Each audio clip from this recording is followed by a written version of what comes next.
There are so many people here, clergy, distinguished guests, fellow mourners.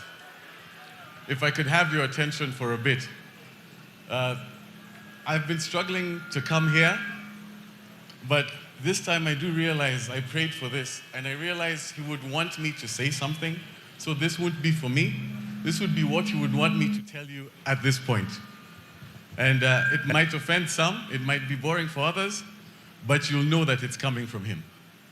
So, the first thing I keep hearing, you know this is not supposed to be a political event, but the reason is people forget the reason why my father would say that. It's because deep down, and it has been said before, he believed everybody was the same.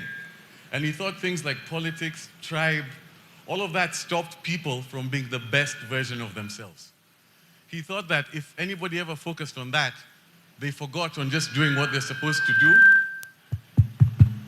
and being the best version of themselves. So that's one thing I'm happy that everybody's here, and you can tell, those who remember him, those who spend time with him, they always say it always comes back, and for that, I'm very grateful and very respectful. So that's the first thing. There are two things I have to say. Sorry, let me calm down. So there are three types of knowledge. There's explicit knowledge. This is where somebody has to tell you directly what to do. This is what you expect all the time. Somebody comes and tells you, do this, do this, do this, and you think you'll be learning. The second is implicit knowledge. This you're not told. This you watch, you look around, and you learn what to do. You learn how to react. You learn how to carry yourself. And then the last one, which has really hit me of late, is tacit knowledge. Tacit knowledge, you will be told time and time again by many different people, but you don't realize how important it is until you are there at that time. And that keeps on coming. And I think that was the strength of my father. It's because he was brash, he was straightforward, he was not perfect, but he taught me it doesn't matter what a person is. What matters at the end of the day is what they do. And I'll repeat the same thing that I want you to take back. He always let everybody be the best version of themselves. If he ever saw you be a bit better, he would never let you go back. He would shout at you, he would tell you this, he would challenge you. If anything happened in your life, he completely switched and tried to help you come back up. And with that, he got very many different strange friends, and I think that that's a blessing. And that's the second thing that I want to say. And the last thing which keeps on coming is this idea of shoes to fill, etc. What's very strange is I've known my father through many different phases. But it seems the one that people will remember is the cabinet secretary, because that was the last one towards the end. But I remember of all of his different phases, the things that excited him were never the position. The thing that excited him was the ability to do something. And I remember this story came to me yesterday, and I started smiling.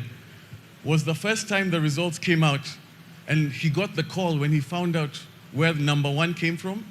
And I can't remember, it was this young girl.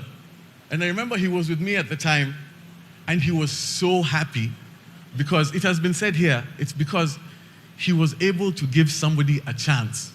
And I think that's what needs to be remembered. He believed everybody was the same, and he always believed he would fight to give you the chance to do as much as you can for everyone.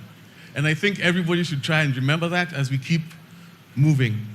And with the last thing, and this goes to everybody from all walks of life, anybody who's here, and this is the thing I keep hearing his voice that would be telling me to say, is right now at this point, he wouldn't be too happy that everybody's focusing on the man.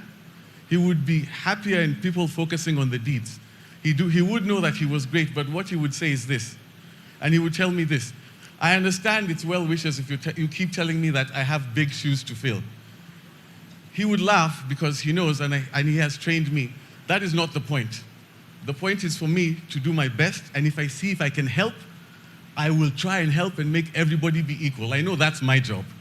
But the point that everybody else is missing, don't focus on him. Focus on what he would want. And what he would want is very simple.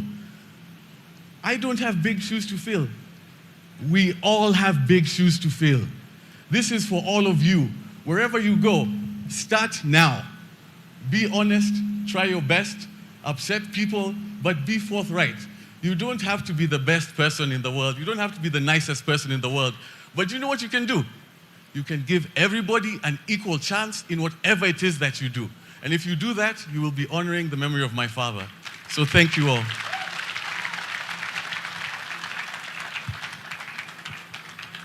I'm going to ask